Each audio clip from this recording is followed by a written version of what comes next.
I'm glad you said that, because I always want to ask you, you seem like such a nice girl. Why you do Tigger like that?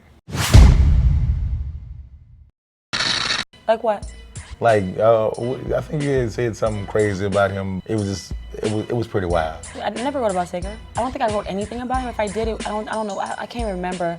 First of all, I don't even know what's in most of my books because I kind of levitate, write it, and then I'm done with it, and I have no idea what's in them. How many times do you have to go through drafts? A lot. The writing only takes about 30 days, Okay. but the editing takes months and months and months because you have to do actual line edits because you edit for different things each time, and then there's legal edits, that takes a while, and then there's the whole production, the cover, the shoots, all that stuff. So by the time you get a book, I've forgotten what's in it. I didn't say anything about him. What happened was Jamie and I are cool. So Jamie and I had a deal before we did that particular show. We planned it that we would make it outrageous, okay? Because his radio show was new, and we wanted him to get good ratings, you know? And I'm that kind of friend. I'll come down and help you get your good ratings. So we wilded out during that. We got super drunk, and we wilded out, and it was great. Have you ever apologized about anybody that you ever wrote about or said anything that was unsavory?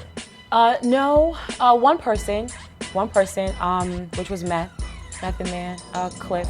So I apologized to him because the situation with that was really foul, and I'll tell you why. And I didn't reveal this until recently, but Confessions, his character was Papa in Confessions. I did not ever plan on naming him, but I couldn't not have that character in the book because he was so important to me and to my life. And we were involved for 7 years. So it was a long-term situation before he was married. This is before the internet. So you couldn't just like look up stuff. You know what I mean? Like literally, there are people who I was with who were married or with girls or engaged or that I never knew, because when everyone's in LA, everyone's single. Everyone's single in LA. No one wears their rings. If someone moves to LA for 8-9 months in a house and they're just there, you don't think this person has a family. You're thinking, well, you must be single because you moved here, you rented a house, and you're here, and your family's not here. You know, so there were things I didn't know. We couldn't Google stuff. You know what I mean? There was no Instagram. You couldn't go look up people's, you couldn't do any of those things back then. Twitter wasn't a thing. Those things didn't exist, you know? So when I got to the second book, which was difficult for me to write because I wasn't ready to write a second book, I turned it in and my publisher was pissed. My editor called and said, you have to either name him or give us back the advance, which was I think like $250,000. God damn. And I had just bought my first house. I had just put my son in a really good school. I had just bought, I don't know, Wild Out, like 3 cars, like, but really it was the house. I just bought this $1 million house.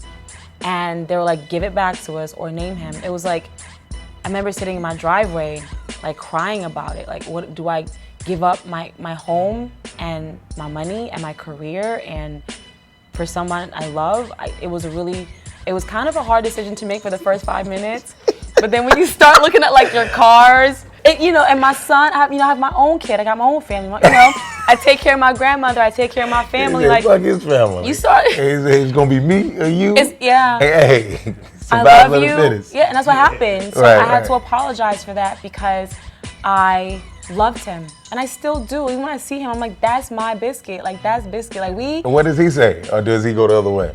I have never seen him. I haven't seen him in person. The only person I saw was Irv Gotti. I saw Irv in a club. That was dope. We had a really. He just glad somebody talking to him. You know what? Hey, that sounds like some shit you'd have said.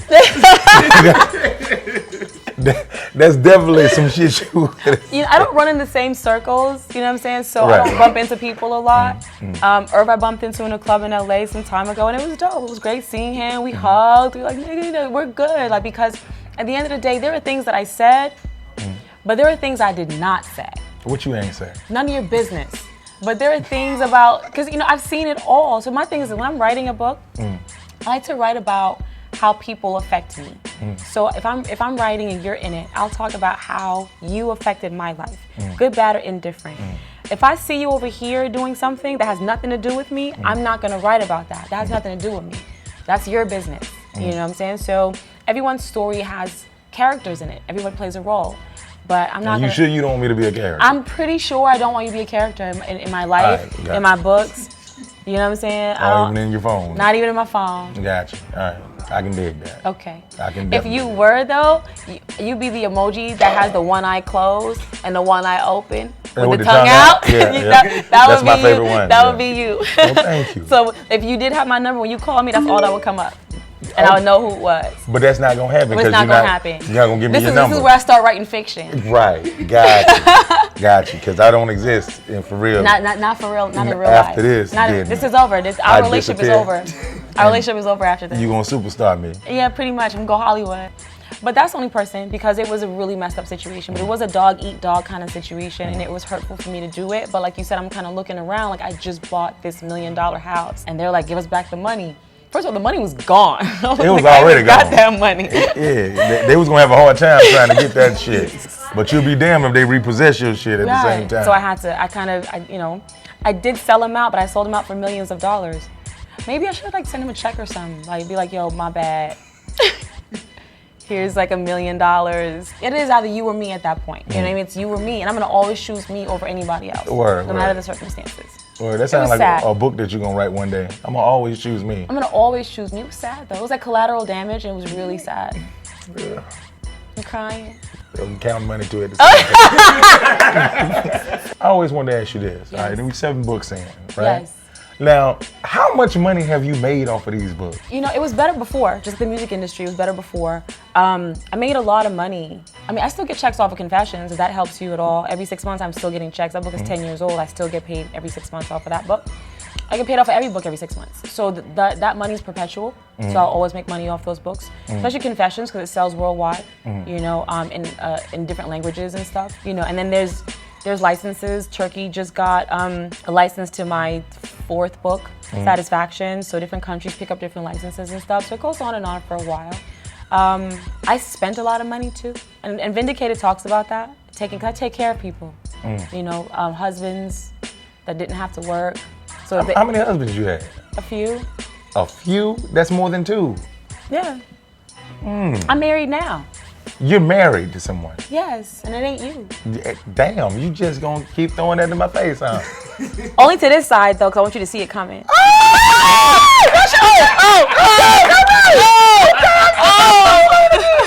That was some bullshit. You gonna do that for the Mario and Jimmy? Okay. See, you made Mario walk out the room, man. That was some bullshit. I'm so funny. Yes, you are.